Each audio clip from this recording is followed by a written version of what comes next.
Food വെറുതെ കിട്ടിയതാന്ന് പറഞ്ഞാൽ നിങ്ങൾ വിശ്വസിക്കുമോ? ശരിക്കും പറഞ്ഞാൽ വെറുതെ കിട്ടിയതാ കേട്ടോ. എങ്ങനെയാണെന്ന് അറിയണ്ടേ? ഇത് നമ്മൾ ഞാൻ കഴിഞ്ഞ വീഡിയോയിൽ പറഞ്ഞിട്ടുണ്ടായിരുന്നു അവിടെ കുറച്ച് കളികളും കാര്യങ്ങളൊക്കെ ഉണ്ട്. അതായത് അവിടെ ഫുൾ ഏജൻറ്റുമാരുടെ കളിയാണ്. അപ്പോൾ അവിടുത്തെ ഉള്ള ഒരു ഏജൻറ്റ് വാങ്ങി തന്നതാട്ടോ ഇത്രയും ഫുഡ്. നിങ്ങൾ കാണണം, അടിപൊളിയായിട്ടുള്ള ഫുഡാണ് ഇത്. ഞാൻ പൊട്ടിക്കണ കഷ്ടപ്പാടാണ് ഹസ്ബൻഡ് അതിന് പൊട്ടിച്ചത് കേട്ടോ. ഇത് കണ്ടോ, ഈ ചപ്പാത്തിനുള്ളിൽ ബട്ടറൊക്കെ വെച്ച് പനീർ ബട്ടറും മസാലക്കറിയും, പിന്നെ നമുക്ക് ഒരു റിച്ച് ആയിട്ടുള്ള ഹോട്ടൽ ഇത് കണ്ടോ. നമുക്ക് കൈ കഴുകാൻ വേണ്ടിയിട്ട് നമുക്ക് സീറ്റിൽ തന്നെ സംഭവം, അത്ര റിച്ച് ആയിട്ടുള്ള ഹോട്ടലിൽ പോയിട്ടാണ് ഇവർ ഫുഡ് വാങ്ങിയത്. വെറുതെ വാങ്ങി തന്നതല്ല കേട്ടോ.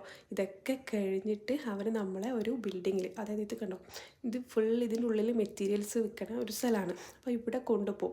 ഇവിടെ കൊണ്ടുപോകാൻ വേണ്ടിയിട്ടാണ് ഇവർ ഫുഡും കാര്യങ്ങളൊക്കെ വാങ്ങി തരുന്നത്. അപ്പം ഇത് ശരിക്കും പറഞ്ഞാൽ വലിയ ചതിയാണ് കേട്ടോ.